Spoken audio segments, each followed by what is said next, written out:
It's a significant day for ISRO. ISRO has already demonstrated its capabilities through Chandrayaan-3.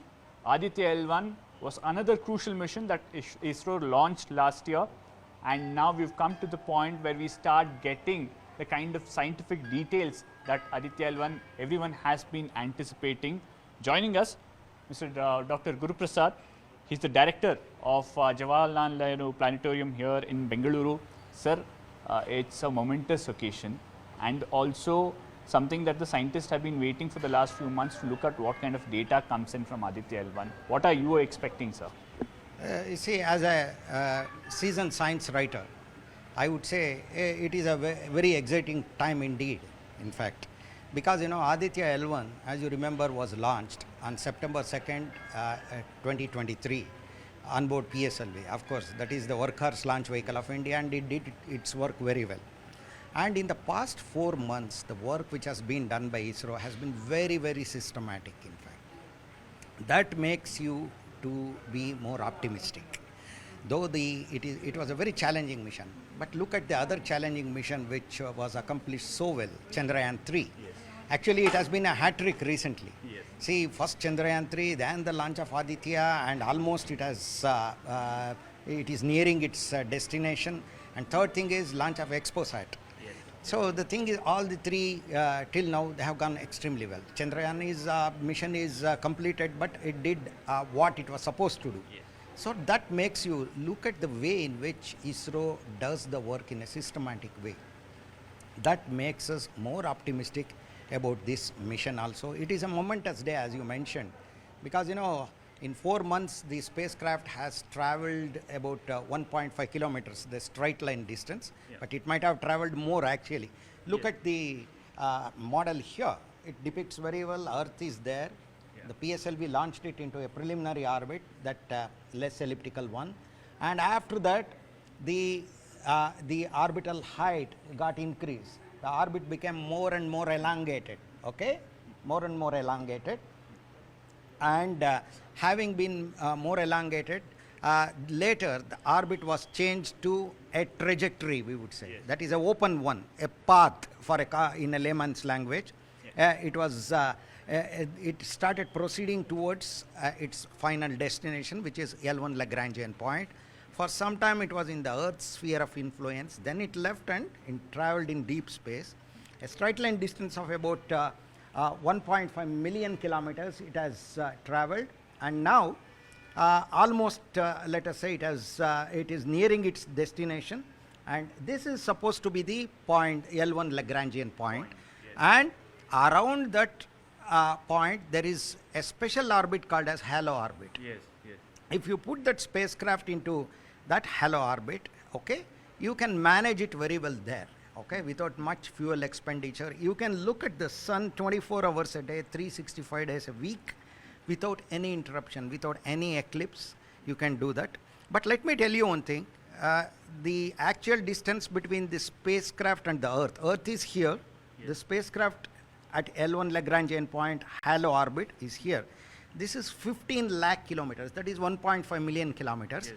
This is only 1/100th of the distance between the Earth and the Sun, which is 15 crore kilometers, that is 150 million kilometers. Yes. Many people think that it is going to the Sun. No, it is going to a place which is 1/100th of the distance between the Earth and the Sun. But this is a vantage point from which you can observe the Sun for continuously for an extended period of time. The design life of Aditya L1 is 5 years. Yes. So, and to do its work, Aditya L1, the spacecraft is here. It has 7 instruments. We call them as payloads. See, and it is a national mission. It is not only ISRO. See, Indian Institute of Astrophysics has contributed to it. Inter-University Center for Astronomy and Astrophysics in Pune has contributed to it, and many centers of ISRO have contributed to it. And look at that here, one of the instruments, main instruments, which Aditya L1 has is visible emission lines coronagraph. Yeah. This is an instrument which is intended to study corona itself, that is the outer atmosphere of the sun. But by blocking the light from the photosphere, the visible surface of the sun, as well as the inner atmosphere, chromosphere. So by blocking the light, you can look at the corona. Corona is a very interesting place because it is very hot, though it is far away from sun's central region core. Compared to photosphere and chromosphere, it is much hot. True. So why? This is what many scientists are, even today, they don't have a definite answer for this. There have been different interpretations. So coronagraph is very important because through corona only you have all the effects of solar flares and coronal mass ejections, such things. They travel through corona and coronal holes, let us say. That is the thing. Similarly, photosphere and chromosphere and the activities there are also important. What type of couplings are there between that and different layers of the atmosphere? That Inter-University Center for Astronomy and Astrophysics has built what is known as Solar Ultraviolet Imaging Telescope. This is one of the most sophisticated, I would say. Some of the features of it make it very unique. That is unique to Aditya L1 only. Then apart from one is visible, one is ultraviolet, the other eye of Aditya is X-rays. Yes. You have got two X-ray instruments which are built by U.R. Rao Satellite Center here in Bangalore, ISRO's U.R. Rao Satellite Center. What they do is they study the X-ray flares from the sun. In fact, okay, solar flares will be there. When they throw X-rays, those X-rays can be sensed by these instruments. Okay, so they are spectrometers. They will study the X-ray. So totally 4 instruments: 2 X-ray instruments, 1 ultraviolet, and 1 visible. Yes. Apart from that, 3 more instruments are there. I would say, in a lighter vein, the other 3 instruments, they don't look at the sun. They taste what comes out of the sun. Yeah. At Lagrangian point, they taste the magnetic field. Yeah. They taste the ions, that is atomic particles. They're more interested in near vicinity. Yeah, we say that in situ observation. Exactly. In fact, that is just by being there at that place and tasting it or sensing it directly, they can do that. One of them senses the magnetic field around that spot, that is L1 Lagrangian point. Another one, plasma. Plasma means subatomic particles or atoms with charge. And another one will look for neutral atoms. So you have 7 instruments which can look at several aspects of the sun,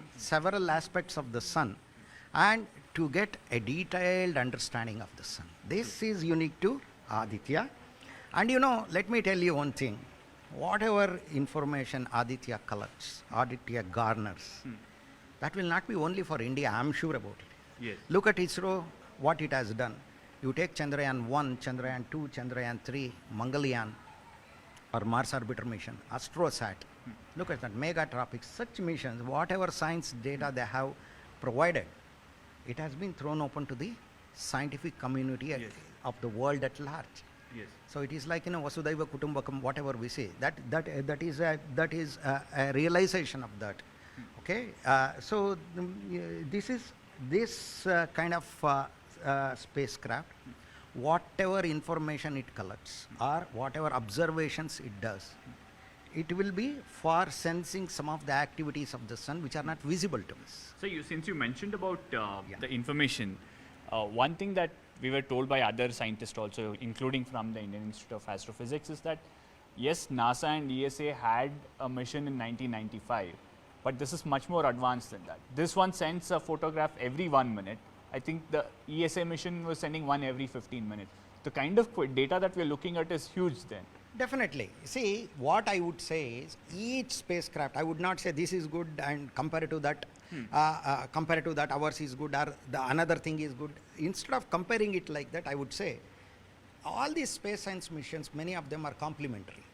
One will have advantage in one instrument because they will have several instruments. Yes. See, as I told you, as far as ultraviolet is concerned, okay, when it comes to that, the thing is, of course, Solar Ultraviolet Imaging Telescope has got certain advantages. You can sense the way in which solar flares or coronal mass ejections, how they accelerated very near to the surface of this, that you can monitor very well using this. Yeah. So that kind of thing is there. So just to break it down to a layperson, Yeah. in a way it acts as a warning system on Precisely. coronal mass ejection, solar flares. Thankfully, Earth hasn't had any devastating effect of it.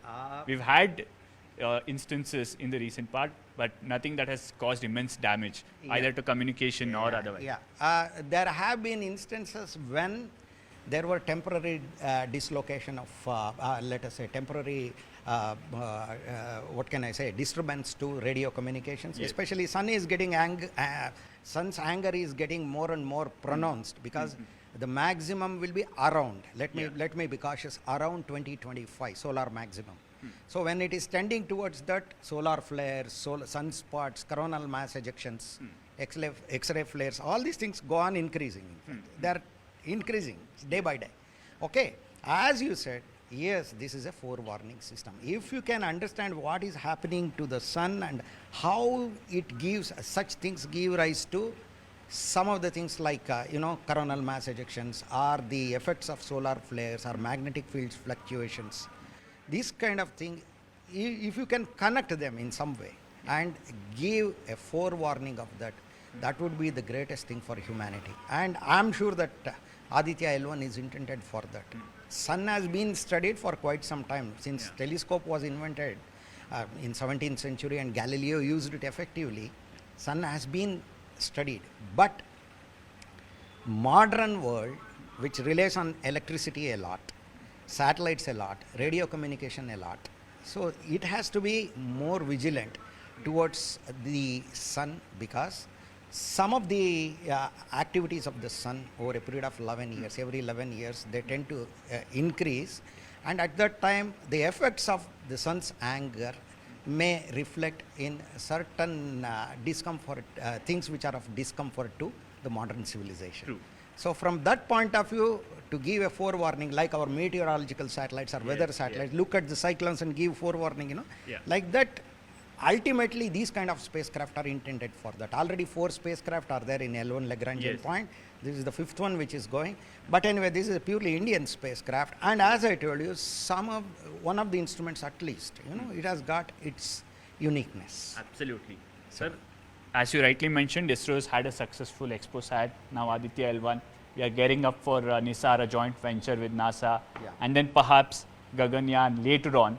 The test will happen this year. It's exciting time for the science community, for us also as Indians to know what are the levels that ISRO is reaching, newer grounds that ISRO is breaking every day. So thank you for talking to us. On this special day, Yes, sir. Sure. Let me tell you, on this special day, I'm sure that hundreds of scientists all over ISRO, all over India, in different centers of ISRO, they have put their skill for this spacecraft. And at this momentous time, let us wish them success. As Indians, it is our responsibility. Absolutely. And let us wish them well and success. Thank you very much. Absolutely. We'll look forward to the kind of photos that Aditya L1 will send back to Earth, and all the principal investigators of these payloads will decipher that and tell us what does it mean. So exciting times for people interested in science and Indians to be proud of. With camera person Riaz, Harish Upadhyaya, Bengaluru.